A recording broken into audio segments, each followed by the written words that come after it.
التراويح في الشهر الفضيل.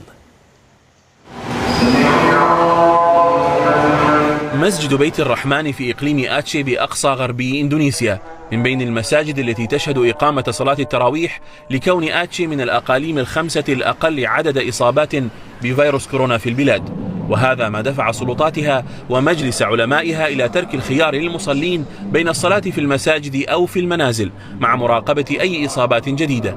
كما دعا العلماء الناس إلى عدم التنقل بين القرى والبلديات لأي أعمال اعتادوا عليها في رمضان. مع بدء تفشي كورونا التزمنا منازلنا، كانت أياما صعبة وأثرت في نفوسنا جميعا وخصوصا الأطفال، فلم أكن أسمح لهم بالخروج مطلقا، واليوم عندما علموا أننا سنخرج إلى السوق غمرتهم السعادة.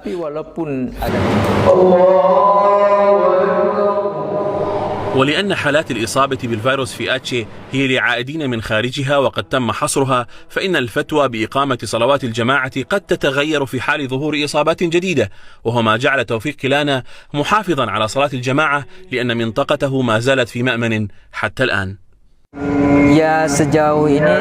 ما لم تصدر الحكومة قرارا بوقف إقامة صلاة الجماعة، سأبقى أذهب لأدائها في المسجد.